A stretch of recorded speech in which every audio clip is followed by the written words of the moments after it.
प्यारे दिल्ली वासियों, प्यारे भारतवासियों, आज हम आपके सामने चर्चा करेंगे इस कोविड-19 के कोरोना की बीमारी की महामारी में जिस तरीके से दिल्ली पुलिस, स्वास्थ्य कर्मी, सफाई कर्मियों ने और अन्य कर्मियों ने एक रीढ़ की हड्डी के तौर पे काम किया है इस बीमारी से लड़ने के लिए। ऐसे ही एक बहुत बड़ा विशेष वर्ग मैं आज आपके सामने चर्चा करूंगा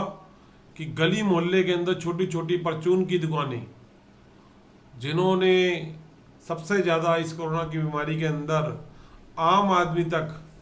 उसकी ज़रूरत का सामान पहुंचाने का काम किया है। ज़्यादातर ये छोटी छोटी परचूने की दुकान गलियों में खुली होती थी और पिछले मैंने जब से कोविड-19 17 मार्च के बाद देखा कि गलियों के अंदर ये छोटी छोटी दुकानें खुली हुई, इन्होंने हर कंडीशन में परिस्थिति के अंदर कई बार दुकान बंद होने के बावजूद घरों से माल इन्होंने लोगों को सप्लाई किया, लोग इनके घरों में पहुंच जाते थे और इस तरीके से दिल्ली के अंदर और भारत के अंदर एक बहुत बड़ी व्यवस्था और सुविधा इन लोगों ने उपलब्ध कराई। खासतौर से दिल्ली के नागरिकों के बारे में बताऊंगा। थाना रानीबाग क्षेत्र के अंदर ऐसे कम 50-60 से ज़्यादा दुकानों को मैंने देखा कि जो गली मोहल्लों के अंदर खुली हुई हैं, मकानों के अंदर छोटी छोटी दुकानें, और वो लोगों ने वहाँ तक माल पहुँचाया पब्लिक को। ये एक बहुत बड़ी उपलब्धि है। इनके भी ये जो सेवा भाव रहे ये प्रशंसा के काबिल है और मैं ये चाहूँगा कि सरकार इनकी तरफ भी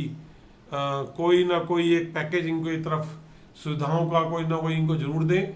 क्योंकि जब ये कोई इस तरह का माल इन्होंने उधार में लोगों को दिया, जहाँ कोविड से लोगों को पैसों की समस्या थी, फैक्ट्री मालिक से पैसा नहीं मिला, रेंट का पैसा नहीं मिला, कोई कमाई का साधन नहीं था, तो इन लोगों ने उधार के अंदर भी लोगों को माल दिया, सप्लाई किया। और नोटों का संक्रमण का भी खतरा इस बीमारी का, नोटों के आदान प्रदान की वजह से, सामान आने जाने की वजह से कौन आदमी कोविड का है, कौन पॉजिटिव है, कौन नेगेटिव है, क्योंकि माथे के ऊपर किसी के ऊपर कोई स्लिप नहीं लगाई जाती, कोई हार्ट टैक्स नहीं लगाया जाता, तो ऐसे में इनकी जान को भी हमेशा खतरा बना रहा और ये लोग इसकी परवाह किए बगैर 12 से 14 घंटे तक कई लोगों ने ये सेवा करी है दिल्ली के लोगों के लिए और ये एक प्रशंसनीय कार्य है। तो मैं ये चाहूँगा कि दिल्ली सरकार और दिल्ली सरकार के मुख्यमंत्री और दिल्ली सरकार के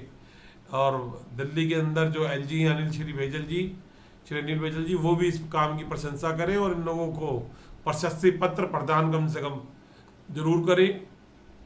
और इनके लिए अगर कोई इंश्योरेंस पॉलिसी सरकार कर सकती है कि अगर कोई कोरोना संक्रमित हो जाए, जो ज़्यादा प्राइवेट हॉस्पिटल 10 लाख से 14 लाख रुपए मांग रहे हैं, तो इनके लिए मैं ये जरूर चाहूँगा सरकार से कि एक इंश्योरेंस की पॉलिसी कम से कम इन व्यापारियों के लिए जरूर करे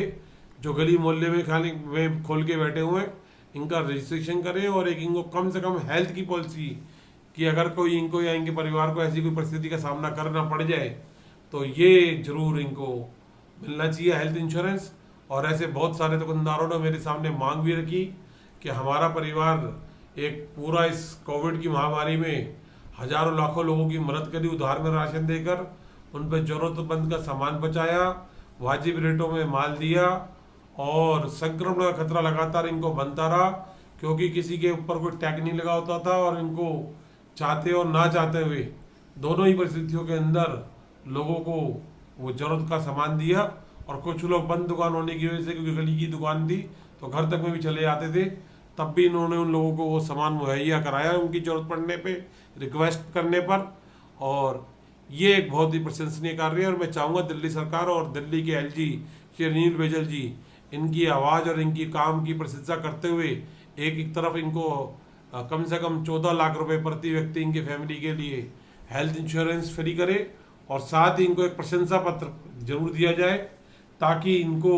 एक भविष्य के अंदर इनका ये जो कार्य है गौरव के साथ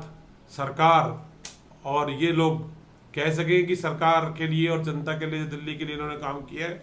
ये बहुत ही अभूतपूर्व और प्रशंसनीय कार्य है। इसी के साथ मैं शब्द विराम देता हूँ। जय हिंद, जय भारत।